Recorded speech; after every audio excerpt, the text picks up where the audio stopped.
ನಮಸ್ಕಾರ ವೀಕ್ಷಕರೇ, AJ 24/7 news ಕನ್ನಡಕ್ಕೆ ಸ್ವಾಗತ. ನಾನು ಋಷಿಕಾ ನಾಗ್.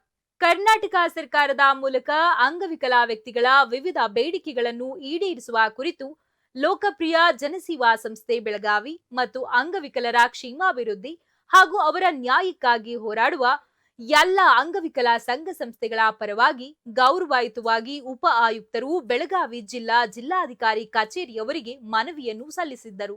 ಮೊಹಮ್ಮದ್ ರೋಷನ್ ಐಎಎಸ್ ಉಪ ಆಯುಕ್ತರು ಬೆಳಗಾವಿ ಜಿಲ್ಲಾಧಿಕಾರಿ ಕಚೇರಿಯವರಿಗೆ ಕರ್ನಾಟಕ ಸರ್ಕಾರದ ಮೂಲಕ ಅಂಗವಿಕಲ ವ್ಯಕ್ತಿಗಳ ವಿವಿಧ ನಿಜವಾದ ಬೇಡಿಕೆಗಳನ್ನು ಈಡೇರಿಸುವ ಕುರಿತು ಲೋಕಪ್ರಿಯ ಜನಸೇವಾ ಸಂಸ್ಥೆ ಬೆಳಗಾವಿ ಮತ್ತು ಅಂಗವಿಕಲರ ಕ್ಷೇಮಾಭಿವೃದ್ಧಿ ಹಾಗೂ ಅವರ ನ್ಯಾಯಕ್ಕಾಗಿ ಹೋರಾಡುವ ಎಲ್ಲ ಅಂಗವಿಕಲ ಸಂಘ ಸಂಸ್ಥೆಗಳ ಪರವಾಗಿ ಗೌರವಯುತವಾಗಿ ಈ ಮನವಿಯನ್ನು ಸಲ್ಲಿಸಿದರು. ಇತ್ತೀಚಿನ ಆರ್ಥಿಕ ಹಿಂಜರಿತ, ಹೆಚ್ಚುತ್ತಿರುವ ಜೀವನ ವೆಚ್ಚ ಮತ್ತು ಸೀಮಿತ ಉದ್ಯೋಗಾವಕಾಶಗಳಿಂದಾಗಿ ಸಾರ್ವಜನಿಕರು ತೀವ್ರ ಸಂಕಷ್ಟವನ್ನು ಎದುರಿಸುತ್ತಿದ್ದಾರೆ. ಇಂತಹ ಪರಿಸ್ಥಿತಿಯಲ್ಲಿ ಅಂಗವಿಕಲರ ಪರಿಸ್ಥಿತಿ ಅತ್ಯಂತ ದುಃಖಕರವಾಗಿದೆ. ಅವರಲ್ಲಿ ಅನೇಕರು ನಿರುದ್ಯೋಗಿಗಳಾಗಿದ್ದಾರೆ ಮತ್ತು ಅವರ ಪೋಷಕರ ಮೇಲೆ ಸಂಪೂರ್ಣವಾಗಿ ಅವಲಂಬಿತರಾಗಿದ್ದಾರೆ. ಶಿಕ್ಷಣ, ಆರೋಗ್ಯ, ವೈದ್ಯಕೀಯ ಚಿಕಿತ್ಸೆ ಮತ್ತು ಅಗತ್ಯ ಆರೈಕೆಗೆ ಸಂಬಂಧಿಸಿದ ಹೆಚ್ಚುತ್ತಿರುವ ವೆಚ್ಚಗಳು ಅವರ ಕುಟುಂಬಗಳ ಮೇಲೆ ಅಸಹನೀಯ ಆರ್ಥಿಕ ಹೊರೆಯನ್ನು ಹೇರಿವೆ.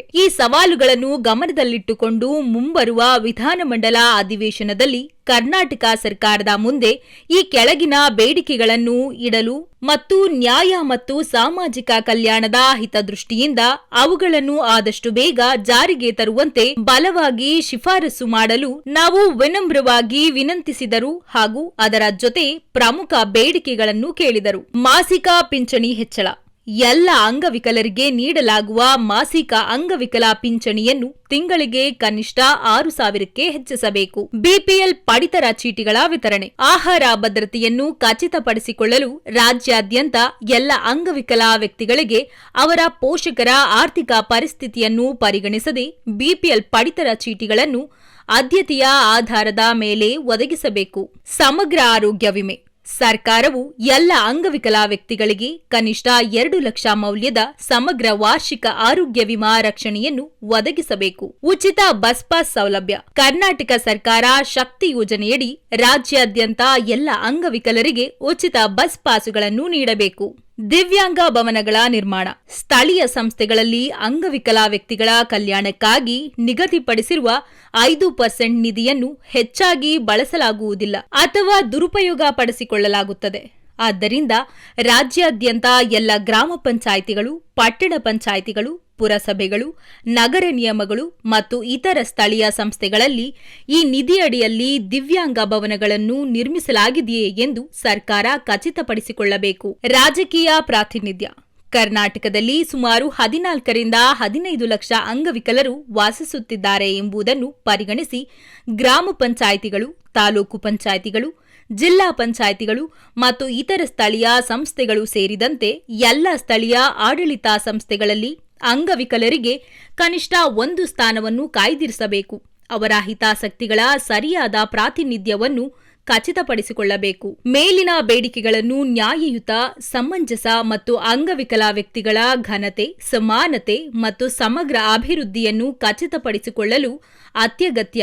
ಆದ್ದರಿಂದ ಈ ಬೇಡಿಕೆಗಳನ್ನು ಕರ್ನಾಟಕದ ಮಾನ್ಯ ಮುಖ್ಯಮಂತ್ರಿ ಸಿದ್ದರಾಮಯ್ಯ ಮತ್ತು ಸಂಬಂಧಪಟ್ಟ ಇಲಾಖೆಗಳಿಗೆ ತಕ್ಷಣದ ಮತ್ತು ಅನುಕೂಲಕರ ಕ್ರಮಕ್ಕಾಗಿ ರವಾನಿಸಲು ಮತ್ತು ಬಲವಾಗಿ ಶಿಫಾರಸು ಮಾಡಲು ನಾವು ನಿಮ್ಮಲ್ಲಿ ವಿನಂತಿಸುತ್ತೇವೆ. ಅಂಗವಿಕಲ ವ್ಯಕ್ತಿಗಳ ಹಕ್ಕುಗಳ ಮತ್ತು ಕಲ್ಯಾಣವನ್ನು ಕಾಪಾಡುವಲ್ಲಿ ಜಿಲ್ಲಾಡಳಿತವು ತಮ್ಮ ಸಂಪೂರ್ಣ ಬೆಂಬಲವನ್ನು ನೀಡುತ್ತದೆ ಎಂದು ನಾವು ಪ್ರಾಮಾಣಿಕವಾಗಿ ಆಶಿಸುತ್ತೇವೆ. ಈ ಸಂದರ್ಭದಲ್ಲಿ ಗಜಾನನ ಸಾಬಣ್ಣವರ, ಅಧ್ಯಕ್ಷರು, ಲೋಕಪ್ರಿಯ ಜನಸೇವಾ ಸಂಸ್ಥೆ ಬೆಳಗಾವಿ ಮತ್ತು Sachin R Patil, Yallappa N Badewadikar, Raosaheb Devaramani, Chikkodi Parashuram, K Mannurkar, Neminath Bada, ಎಲ್ಲ ಬೆಳಗಾವಿ ಜಿಲ್ಲೆಯ ಎಲ್ಲ ಅಂಗವಿಕಲರ ಸಂಘ ಸಂಸ್ಥೆಗಳು ಮತ್ತು ಪದಾಧಿಕಾರಿಗಳು ಹಾಗೂ ಅಂಗವಿಕಲರ ಸಮೂಹ ಉಪಸ್ಥಿತರಿದ್ದರು.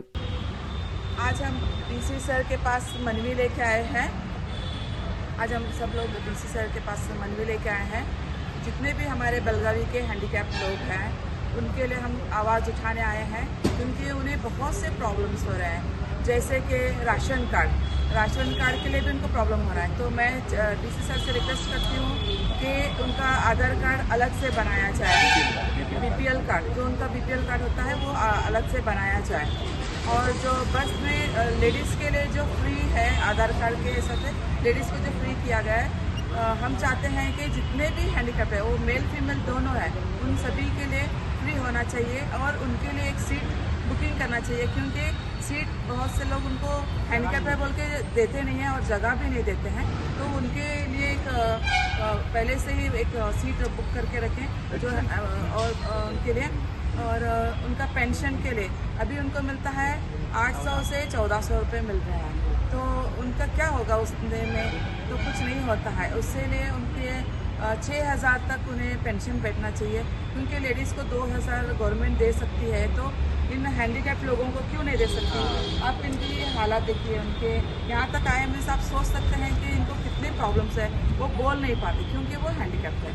अपने आप को वो एक अजीब सा मतलब उनको ये सोचते हैं कि हम इंसान है नहीं है, हमें हेल्प क्यों नहीं है, ऊपर वाले ने हमें ऐसे क्यों किया, हमारे साथ ऐसा क्यों हो रहा है। तो ऊपर वाले ने हमें जो अच्छे इंसान है, जैसे कि हमारे कर्नाटका गवर्नमेंट है, वो इनके फीलिंग्स को समझे, इनके दर्द को समझे और इन्हें एक अच्छा सा रहने का इंतज़ाम भी करें। अगर इनके घरों में प्रॉब्लम्स होता है, इनके घरों में कुछ अनबन होती है, तो उनको सहारा नहीं रहता रहने के लिए, तो वो वहाँ पे जाके रह सकते हैं, जब तक दिल करता है वहाँ पे रह सकते हैं।